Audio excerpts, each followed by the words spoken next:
Politisi Partai Gelombang Rakyat Indonesia, Fachri Hamzah, akhirnya mengungkapkan alasan kenapa sekarang dirinya mendukung mega proyek pembangunan Ibu Kota Negara Nusantara di Penajam Pasar Utara, Kalimantan Timur. Padahal sebelumnya, ia paling getol menentang rencana pembangunan proyek tersebut. Atau sekarang minta audit dulu deh. Minta audit, sebab ini baru lingkungan aja sudah 185 triliun.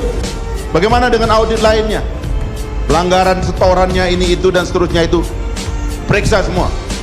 Katanya KPK hebat, tadi diceritakan pelanggaran ini, pelanggaran itu. Diam kok, nggak ada satupun tersangka. Ini nggak disetor, itu nggak disetor. Yang ada kerugiannya negara aja deh, nggak ada yang ngurus. Tapi begitu ada hakim copet 10 juta, jaksa 20 juta, ribut satu kampung, satu negara gitu. Tapi ini rugian triliunan tuh nggak ada yang ngurus. Kita ini kan kayak dibohong-bohongin aja, dihibur-hibur gitu, supaya senang gitu loh. Asa orang Indonesia nggak ada yang bisa main di Wall Street.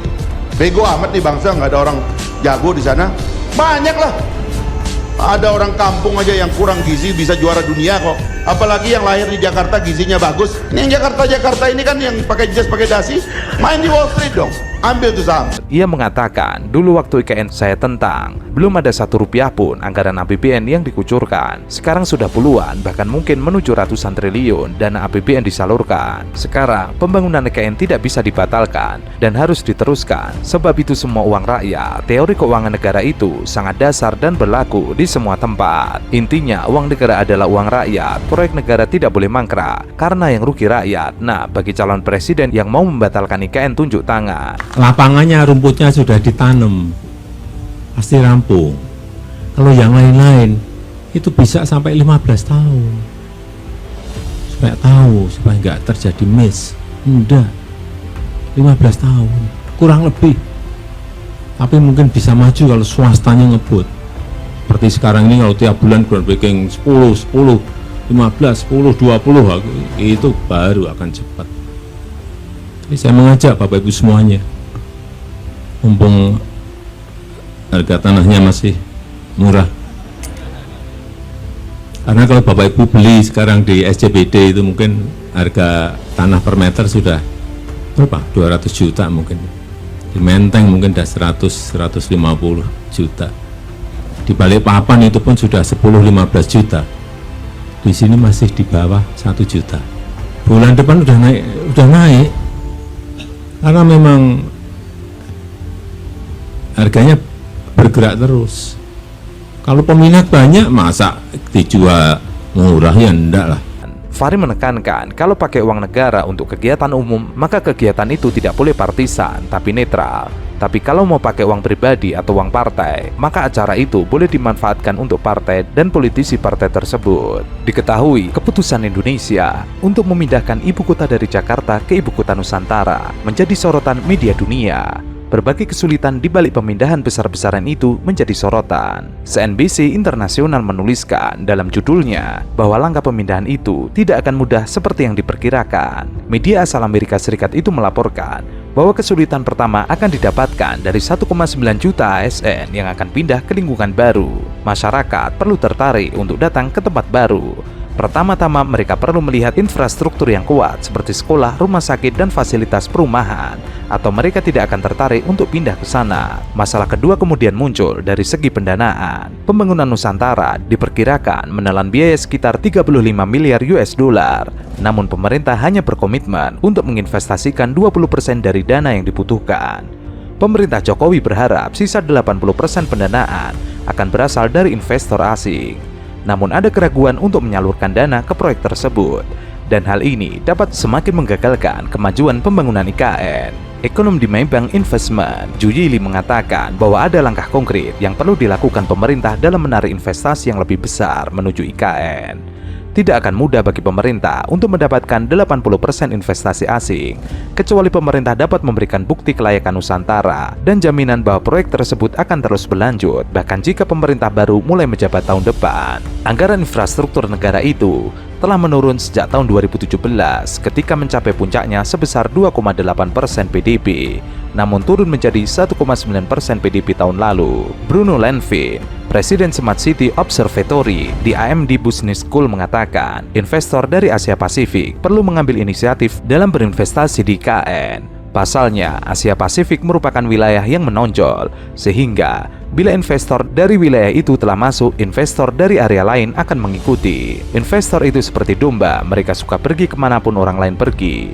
Ini adalah keputusan sektor publik dan merupakan suatu yang perlu diumumkan oleh Presiden. Jadi setidaknya mereka yang membicarakannya harus menaruh uang mereka di mulut mereka. Sementara itu, surat kabar berbahasa Inggris tertua di Jepang, The Japan Times, menyoroti rencana ambisius Presiden Jokowi membangun ibu kota negara Nusantara.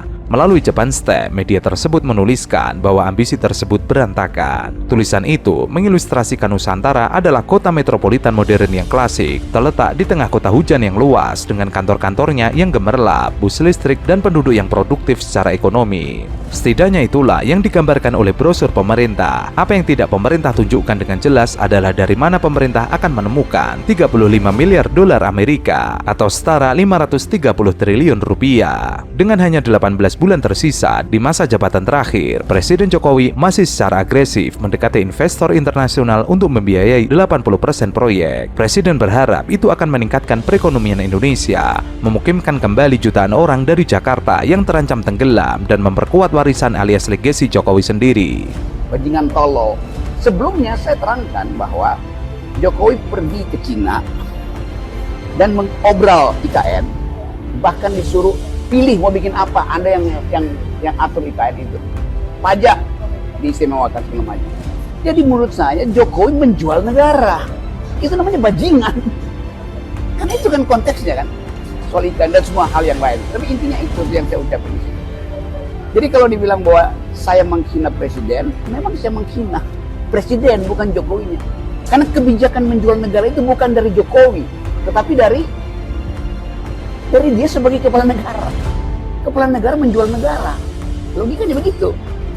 Jadi saya mengkritik atau sebetulnya mencaci, nggak ada soal.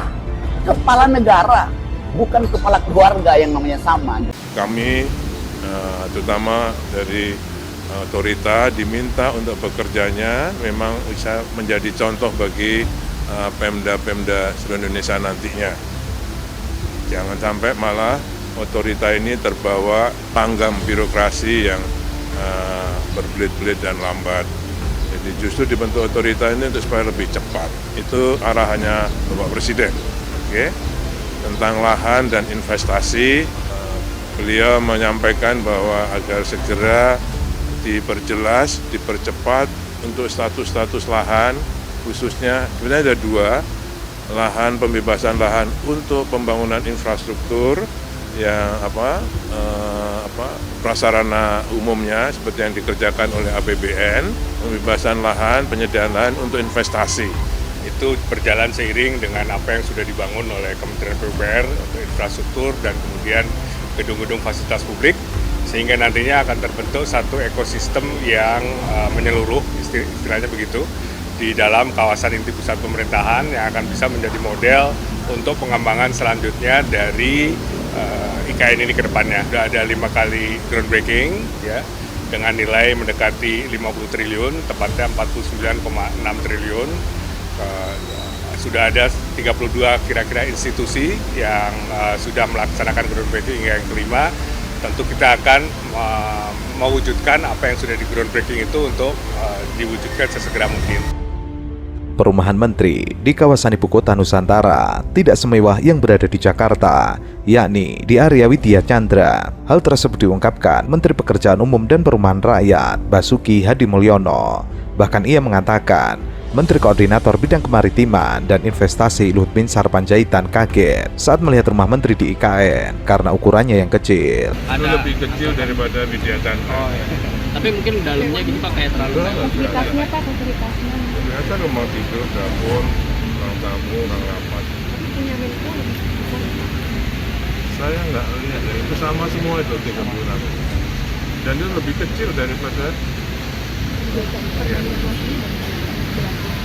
Lebih kecil Mbak. Istri saya ke sana mau lihat aja nggak ada tempat semua. Job dari Basuki mengatakan nggak lebih mewah, yang di sini Jakarta lebih mewah. Sebelumnya pada media sosial X ramai diskusi netizen soal megahnya rumah menteri di IKN. Lebih dari 1000 repost yang dikumpulkan netizen. Diketahui setidaknya ada 36 unit rumah menteri yang dibangun di atas pegunungan.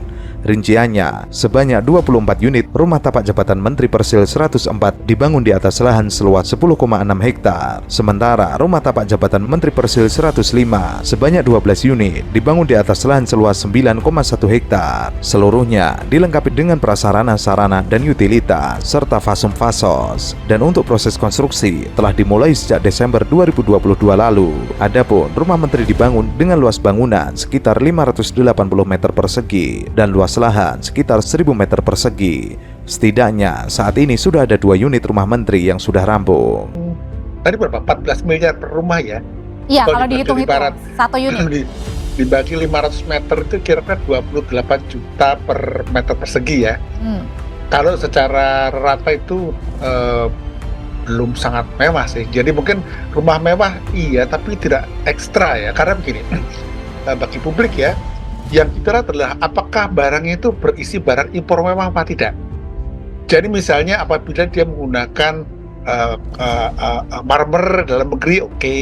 Tetapi ketika diisi dengan misalnya kursi-kursi dari Italia, nah itu baru mewah itu. Makanya saya kira yang perlu diperdengarkan oleh teman-teman Bapak Ibu yang nanti membuat rumah ini, tolong supaya meskipun rumahnya itu bagus, katakanlah eksklusif, turun lagi kira-kira 28 separuhnya lah 14 juta itu masuk rumah yang Jakarta tuh antara mewah dengan mewah sekali beda loh ya. Jadi kayak di kelas Pondok Indah itu ya di mewah lah, tetapi kayak di Widra Chandra sama itu. Jadi saya kira sama kelasnya itu.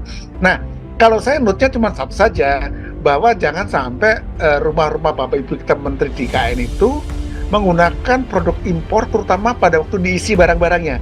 Saya kira teman-teman Bapak Ibu yang bawa ini udah tahu ya harga estimasi pembelian ya, karena BPK sangat punya ukuran mengecek apakah harganya masuk apa tidak. Jadi apabila nanti terjadi kondisi bahwa harganya emang nggak masuk harga estimasi, saya kira Bapak Ibu di pembangunnya saya kira akan ada koreksi nanti. Jadi kita harapkan jangan sampai harga AI-nya melambung sehingga yang terjadi adalah pembekakan harganya itu di AI. Nah, kalau di AI itu agak sulit diperiksa karena sekali lagi the sky is the limit. Jadi kalau gitu kita perlu integritas lah supaya kita betul-betul apa yang kita bangun itu sesuai dengan harganya gitu. Sehingga sosial aktivitasnya juga di sana juga. Jadi sejak awal nampaknya Bapak Ibu yang menyiapkan perumahan IKN ini membayangkan bahwa yang datang itu bukan cuma datang transit pergi gitu. Sehingga saya kira nanti akan ada audit. Menteri yang bolak-balik pergi itu akan dipotong gajinya barangkali karena mereka harus stay di sana dengan keluarganya. Itu komitmen. Dan saya kira kalau menterinya bolak-balik ke Jabodetabek ya sudahlah, mungkin bahasa kasar nggak usah jadi menteri aja gitu. Sementara itu, terkait pembebasan lahan ibu kota Nusantara yang menyerap anggaran sangat tinggi, hal itu diungkapkan oleh Kementerian Agraria dan Tata Ruang. Jika mengacu pada Undang-Undang Nomor 21 Tahun 2023 tentang Ibu Kota Nusantara, luas lahan IKN sebesar 252.000 hektar. Namun, realisasi pengadaan lahan IKN sebesar 252.000 hektar terindikasi tidak dapat dibebaskan seluruhnya karena alasannya pembengkakan alokasi anggaran. Negara akan lebih dahulu memprioritaskan pengadaan tanah yang dibutuhkan untuk pembangunan kawasan inti di IKN. Jika nantinya diperlukan alokasi tanah yang mendesak untuk pembangunan, negara bakal menggunakan tanah masyarakat setempat sejauh masih sesuai dengan rencana detail tata ruang yang telah dirumuskan. Tidak sampai 24 jam, warga disuruh untuk memikirkan bagaimana cara merobohkan rumah ini. Satu warga yang kami ketemui atau satu keluarga yang kami temui, mereka bisa menyebutkan, saya sudah tinggal di sini sejak tahun 1993 kalau tidak salah ya. Dan kalau dianggap bangunan saya ilegal, lihat saja rumah saya jauh lebih tua. Apa yang terjadi di Pemaluan, yang berikutnya juga akan terjadi di Bumi Raja, Bumi Harapan, dan lain sebagainya, itu sama persis dengan apa yang terjadi di Rempang gitu ya. Apa yang terjadi di Pocoleok di Nusa Tenggara Timur, apa yang terjadi di Air Bangis di Sumatera Barat, apa yang terjadi di Wadas di Jawa Tengah, itu sama persis, di mana negara tidak lagi peduli, tidak lagi dianggap merepresentasikan kepentingan rakyat banyak sebagaimana perintah undang-undang, sebagaimana perintah putusan MK, tetapi negara lebih mencerminkan dirinya.